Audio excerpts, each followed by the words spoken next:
നമസ്കാരം സർ. നമസ്കാരം. സർ, ഈ ബലൂജ് വിമത പോരാളികൾ വലിയ പ്രശ്നം ഉണ്ടാക്കുകയാണ്. ജഫർ എക്സ്പ്രസ് എന്നൊരു ട്രെയിനൊക്കെ തട്ടിക്കൊണ്ടുപോയി. എന്നാലും പാകിസ്ഥാൻ വലിയ സമ്മർദ്ദത്തിലാണ് എന്ന് മനസ്സിലാകുന്നു. എന്താണ് ഈ ബലൂജ് പോരാളികളുടെ ആത്യന്തികമായ ലക്ഷ്യം? സ്വാതന്ത്ര്യം തന്നെയല്ലേ സർ? എന്താണ് തോന്നുന്നത്? തീവ്രവാദം അത് ഏത് രാജ്യത്താണ്, നമുക്ക് അനുകൂലമുള്ള രാജ്യത്തായാലും ശരി, പ്രതികൂലമുള്ള രാജ്യസ്ഥാനമായാലും ശരി, ഒരിക്കലും നടക്കാൻ പാടില്ലാത്തൊരു സാധനമാണ്. കാരണം തീവ്രവാദത്തിൽ എപ്പോഴും ബന്ദികളാക്കപ്പെടുന്ന സാധാരണക്കാരാണ്, നിഷ്കളങ്കരാണ്, സ്ത്രീകളും കുട്ടികളും. അത് തന്നെയാണ് ബലൂചിസ്ഥാനിൽ സംഭവിച്ചത്. ഒരുപക്ഷെ ബലൂചിസ്ഥാനോട് ഇന്ത്യക്കാർക്ക് ഒരു സോഫ്റ്റ് കോർണർ ഉള്ള സ്ഥലമാണ്, സെറ്റപ്പാണ്. ഒരുപക്ഷെ ഭാവിയിൽ പാകിസ്ഥാനിൽ നിന്ന് സ്വാതന്ത്ര്യം പ്രാപിക്കുമെന്ന് പ്രതീക്ഷിക്കുന്ന സ്ഥലമാണ്. ഒരുപക്ഷെ ഇന്ത്യക്കാർ അവരെ സപ്പോർട്ട് ചെയ്യുകയും ചെയ്യുമായിരിക്കും. എന്നിരുന്നാലും നമ്മുടെ ശത്രു രാജ്യമാണ് പാകിസ്ഥാനിലെങ്കിലും അവിടെയുള്ള 400-450ഓളം വരെ ഉണ്ടെന്നാണ് പറയുന്നത്. ഇന്നലെ ബലൂചിസ്ഥാനിൽ ഈ പറയുന്ന പോലെ ജാഫർ എക്സ്പ്രസ് അത് ക്വറ്റയിൽ നിന്ന് പെഷാവാറിലോട്ട് പോവുകയായിരുന്നു. അപ്പോൾ ഇവരുടെ ആ ഏരിയയിൽ കൂടെ പോയി കഴിഞ്ഞപ്പോൾ ഇവരെന്ത് ചെയ്യുമെന്ന് പറഞ്ഞു കഴിഞ്ഞാൽ ആ റെയിൽവേ ട്രാക്ക് ബോംബ് വെച്ച് തകർത്തിട്ട് അതിനകത്തോട്ട് ഇരച്ചു കയറി ഈ 400ഓളം അല്ലെങ്കിൽ 450ഓളം ആളുകളെ ബന്ദികളാക്കി. അപ്പോൾ റെയിൽവേ ട്രാക്ക് പൊട്ടിപ്പിച്ചിട്ട് സ്റ്റോപ്പ് ചെയ്തിട്ട്, അതുകൊണ്ട് തന്നെ ഒരുപാട് പേര് മരിക്കാമായിരുന്നു ട്രെയിൻ മറിഞ്ഞിരുന്നെങ്കിൽ. എന്തായാലും എങ്ങനെയോ അത് നടന്നു. ഇതിനകത്ത് ഏറ്റവും വലിയ ദുഃഖകരമായ കാര്യം, പാകിസ്ഥാൻകാരായിക്കോട്ടെ, പാകിസ്ഥാനിലെ സ്ത്രീകളെയും കുട്ടികളെയും അവർ കവചമായിട്ട് ഉപയോഗിച്ചു എന്നുള്ളതാണ്. അതൊരു ശരിയായ നടപടിയല്ല. നമ്മൾ ഒരു സ്ഥലത്തെയും, നമുക്കിപ്പോൾ പാകിസ്ഥാനെതിരെയുള്ള തീവ്രവാദമാണെങ്കിൽ പോലും നമ്മളതിനെ ഒരിക്കലും അനുകൂലിക്കുന്നത് ഒരു മാനുഷികമായ കാര്യമല്ല. ഈ ബലൂചിസ്ഥാനും പാകിസ്ഥാനുമായിട്ട് വർഷങ്ങളായിട്ടൊരു വിഘടനവാദമുണ്ട്. എന്തുകൊണ്ടെന്ന് പറഞ്ഞാൽ ഈ ബലൂചിസ്ഥാൻ അവരുടെ ഒരു വളരെ റിച്ച് ഇൻ മിനറൽ സ്റ്റേറ്റ്, വളരെ ഒരു ഫ്ലറിഷിങ് സെറ്റപ്പാണ്. അപ്പോൾ എന്തു വെച്ചാൽ ഈ പാകിസ്ഥാൻ അവിടുന്ന് മൊത്തം ഊറ്റി ബാക്കിയുള്ള സ്ഥലത്തോട്ട് കൊണ്ടുപോകും. മാത്രമല്ല ചൈനയെ കൊണ്ട് അവിടെ ധാരാളം പ്രവർത്തനങ്ങൾ ചെയ്യുന്നത്, ചൈനയാണ് അതിനെ അവരെ സഹായിക്കുന്നത്. അപ്പോൾ ഈ വിഭവ ചൂഷണം അവർക്കറിയാം. അവരുടെ സ്ഥലത്തു നിന്നാണ് ഈ മൊത്തം പാകിസ്ഥാനിലെ ഏറ്റവും റിച്ച് ആയിട്ടുള്ള മിനറൽ റിച്ച് വിഭവങ്ങളൊക്കെ ഉള്ള സ്ഥലം ഈ ബലൂചിസ്ഥാനാണ്. അപ്പോൾ അതുകൊണ്ടാണ് അവർ പറയുന്നത്, നിങ്ങളൊന്നാലും ഞങ്ങളെ തിരിഞ്ഞു പോലും നോക്കുന്നില്ല. പാകിസ്ഥാൻ ഒരു ചിറ്റമ്മ നയമാണ് ഇവരോട് എപ്പോഴും. അപ്പോൾ അതുകൊണ്ട് ഒന്ന്. രണ്ട്, ഇവരുടെ ധാരാളം പേരെ ബലൂചിസ്ഥാൻകാരെ പാകിസ്ഥാൻ ആർമി തടവിലാക്കിയിട്ടുണ്ട്. അപ്പോൾ അവരെ മോചിപ്പിക്കണം എന്നുള്ളതാണിത്. മൂന്നാമത് അവർക്കൊരു ഉദ്ദേശമുണ്ട്, ഇതിനൊരു ലോക ശ്രദ്ധ കിട്ടണം എന്നുള്ള ആഗോള സന്ദേശം. അതായത് പാകിസ്ഥാൻ ഞങ്ങളെ പ്രശ്നം ഉണ്ടാക്കുന്നു എന്ന് പറഞ്ഞ് ലോകത്തിന്റെ ശ്രദ്ധ പിടിച്ചു പറ്റാൻ വേണ്ടിയുള്ള ഒരു ശ്രമം കൂടെയാണ്. പിന്നെ മാത്രമല്ല, പാകിസ്ഥാനോട് അവർ വിചാരിക്കുന്നത് ഞങ്ങളുടെ ശക്തി ഇപ്പം എന്താണെന്ന് നിങ്ങൾക്ക് മനസ്സിലായില്ലേ എന്നുള്ളതാണ്. പക്ഷെ നമ്മൾ ഇതിനകത്ത് മനസ്സിലാക്കേണ്ട കാരണം, പാകിസ്ഥാന്റെ കമാൻഡോ ഫോഴ്സ് വളരെ പവർഫുൾ ആയിട്ടുള്ള, വളരെ ട്രെയിൻഡ് ആയിട്ടുള്ള ഒരു ഫോഴ്സാണ്. അവർ ഇൻസ്റ്റന്റ് ആയിട്ട് അവർ റിയാക്ട് ചെയ്തു. അത് ഇച്ചിരി നേരത്തെ ആയിപ്പോയോ, പ്ലാൻ ഇല്ലാതെ ആയിപ്പോയോ എന്നുള്ളത് മാത്രമാണ് ശരി. അപ്പോൾ പാകിസ്ഥാന്റെ ആർമിയും അവരുടെ അർദ്ധസൈന്യ വിഭാഗവും ലോക്കൽ പോലീസും എല്ലാം കൂടെ ചേർന്ന് അപ്പം തന്നെ അവർ റിട്ടാലിയേറ്റ് ചെയ്തു.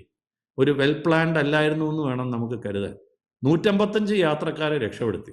27ഓളം തീവ്രവാദികൾ മരിച്ചു. ധാരാളം പോലീസുകാരും ഒക്കെ മരിച്ചിട്ടുണ്ടെന്നാണ് പറഞ്ഞത്. അതിൻ്റെ വിവരങ്ങൾ പുറത്തു വന്നിട്ടില്ല.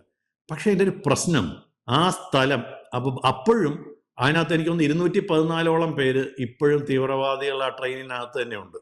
അവരെ തൊടാൻ പറ്റിയിട്ടില്ല. ഈ പ്രദേശം എന്ന് പറഞ്ഞാൽ തന്നെ വലിയ ഒരു മൗണ്ടൻ ഏരിയയാണ്.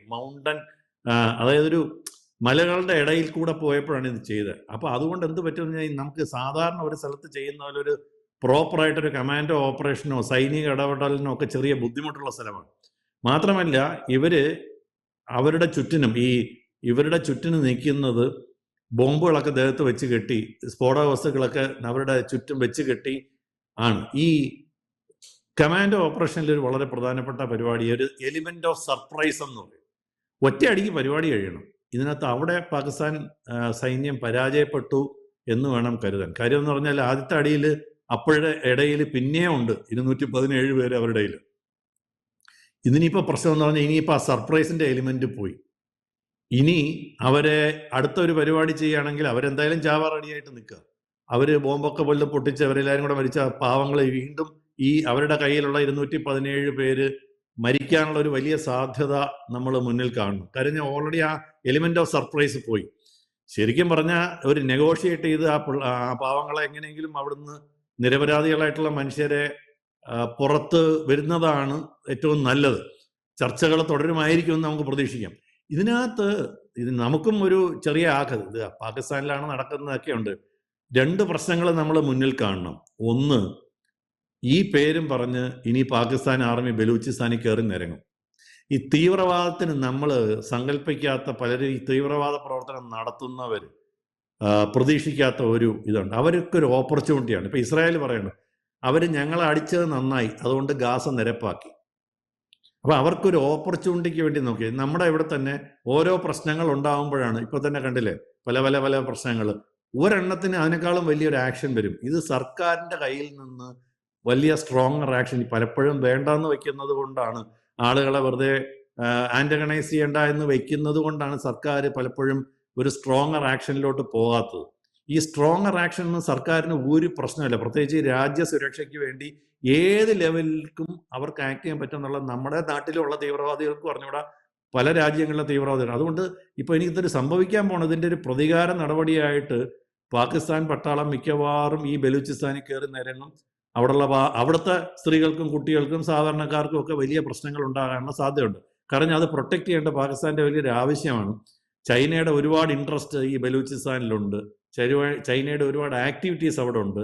മാത്രമല്ല ഇത് അവർക്ക് വിട്ടുകൊടുക്കാൻ പറ്റില്ല. എന്ന് വെച്ചാൽ ഇതൊരിക്കൽ നമ്മൾ കീഴടങ്ങി കഴിഞ്ഞാൽ അടുത്ത പ്രശ്നം വരുമെന്ന് പറഞ്ഞിട്ട് അവർ എന്ത് നടപടിയും സ്വീകരിക്കാനാണ് എല്ലാ സാധ്യതയും. ഇന്ത്യക്കും ഒരു പ്രത്യേകത അവിടെ വരും. ചില ഇക്വേഷൻസ് ഒക്കെ മാറാം. ഈ പാകിസ്ഥാനകത്ത് ഇപ്പൊ തീവ്രവാദം വളരെ കൂടി വരിക. നമ്മുടെ നാട്ടിൽ തീവ്രവാദം വന്ന എന്താ, നമ്മുടെ അറ്റൻഷൻ അതിലോട്ട് പോകും. ഇപ്പൊ ഈ പാകിസ്ഥാന്റെ അവിടെ തീവ്രവാദം വന്നു കഴിഞ്ഞാൽ പാകിസ്ഥാന്റെ അറ്റൻഷൻ അവരുടെ ഇന്റേണൽ പ്രശ്നത്തിലോട്ട് പോകും. ഒരുപക്ഷെ കാശ്മീർ ബോർഡർ കുറച്ചും കൂടെ പീസ്ഫുൾ ആകാനുള്ള ഒരു സാധ്യത മുന്നിൽ കാണുന്നു. അപ്പൊ ഇങ്ങനെ ഇതൊരു വലിയ പ്രതിസന്ധിയാണ്. ഏത് രാജ്യത്തും നമ്മുടെ തൊട്ടടുത്ത നെയ്ബറിന് ഒരു പ്രതിസന്ധി വന്നാൽ അത് ഒരു വിധത്തിൽ അല്ലെങ്കിൽ മറ്റൊരു വിധത്തിൽ നമ്മളെ ബാധിക്കും എന്നുള്ളൊരു സത്യം നമ്മൾ എപ്പോഴും തിരിച്ചറിയണം. അപ്പൊ പിന്നെ മാത്രമല്ല, ഇപ്പൊ നമ്മൾ തീവ്രവാദത്തിന് എതിരാണ്, നമ്മുടെ നാട്ടിലുള്ള തീവ്രവാദത്തിന് എതിരാണ്, എന്നാൽ പാകിസ്ഥാനിൽ നടക്കുന്നതിന് അനുകൂലമാണെന്ന് പറയുന്നത് ഒരു ശരിയായ നടപടിയല്ല. ഈ എല്ലാ തീവ്രവാദവും സാധാരണ നിഷ്കളങ്കരായിട്ടുള്ള പാവങ്ങൾക്കെതിരെയാണ്. സൈന്യങ്ങൾ തമ്മിൽ യുദ്ധം ചെയ്യുന്നത് പോലെയല്ല, രണ്ട് വാറിംഗ് സെക്ഷൻസ് തമ്മിൽ അടിയുണ്ടാക്കുന്നത് പോലെയോ കൊല്ലുന്നത് പോലെയല്ല.